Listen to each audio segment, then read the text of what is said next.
Alright, here's the 125-gallon update. This thing was pretty bare bones the last time I showed it. Still got stuff I want to do to it.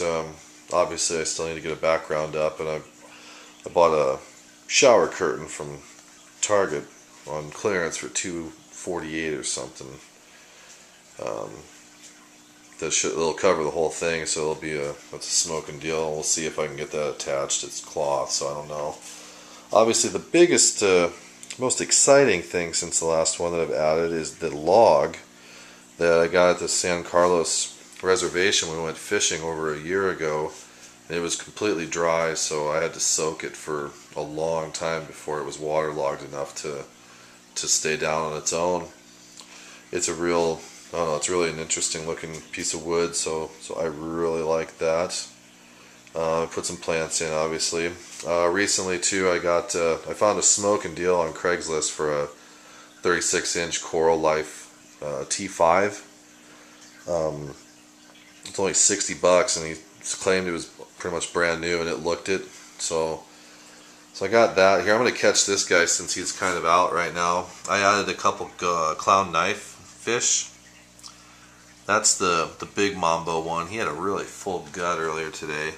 These guys are awesome to watch do their hunting and that. They're very patient, and they wait for the sniper shot on anything. And right now they're not really big enough to cause any trouble in a community tank. I have a lot of there'll be a day when they'll be able to swallow one of these guys whole, but that's kind of, I'll have to decide what I'm going to do when that day comes.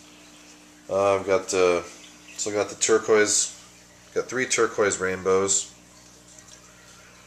They're finally starting to. They seem like they're getting a little bigger now. It took a while for them to really start growing. I've also got 3 Bosemani's in here. There's the male. He should be pretty awesome when he gets big. I like that half gold and half kind of silvery blue. The other 2 are females. They're not quite as impressive to look at. Got 3 of these, the splendid Australian rainbows. They're mixed in sometimes at PetSmart with the regular Australian rainbows, and I know Ghost Knife McGee at Aquarium Arts, he was charging $11 a pop for those guys, and you can get them for $2 at your local PetSmart sometimes. The other clown hangs up behind the intake on the fluval. They're really night hunters. It's hard to catch them doing much during when the lights are on. This guy I just picked up tonight at Pets Inc. I've never really been interested in angelfish, but this was a gold angelfish, and they had some full-grown ones of these guys there too, and they are just they are awesome.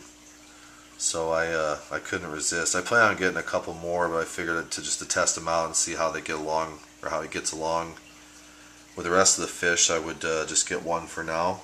I'll probably regret that when I go back and they don't have any.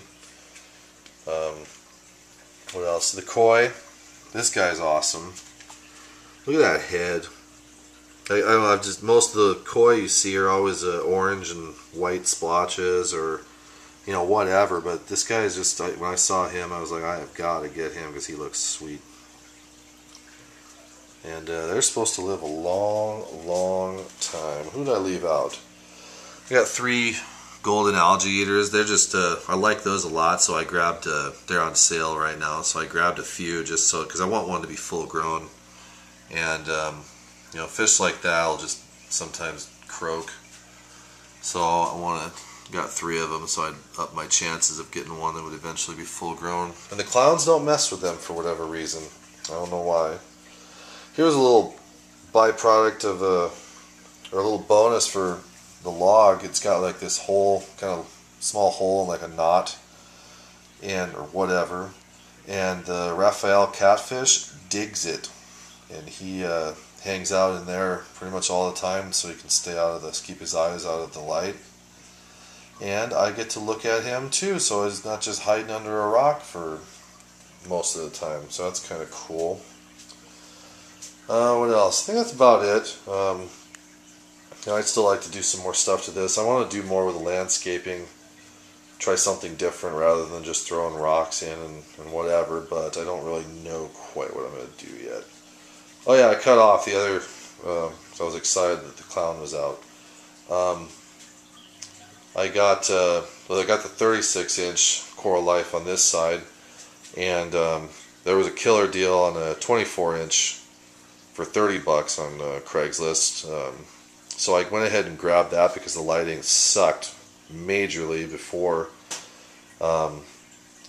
And this at least had the exact same bulbs as on the other side, so the light, the color of the light matches. So you can tell though that side's a little bit dimmer than this side, which I mean isn't really a bad thing because I got a lot of fish that don't like the light, so I might leave it like that. But if I find 36-inch, the price being right, I might just get that. So I think the only people I left out here were I got a school of 5 bleeding heart tetras. Here's another dude that's sweet. I'm just going to show you. You see, he's back there, like a shovel-nosed loach. He's pretty sweet. When I bought him, like he was burrowed under the gravel at Pets Inc. This gravel is really coarse, so I don't think he can just kind of hang out underneath it, but he doesn't seem to mind just hanging on the top. He's pretty cool. I got a coolie loach somewhere in here and a black loach as well, but they're kind of similar, but they don't come out when the light's on as much. And last and certainly not least, in my test subjects, silver mollies, which I like them. I mean, they're kind of a standard fish, but they're kind of in here as the parakeet in a cage. So if they get once they disappear, that means the clown knives are ready to start feasting on the community fish. So they're kind of you know, just there as an alarm basically. And that's pretty much it. Try to get the clowns feeding sometime, and you will see this on the Fudge farm.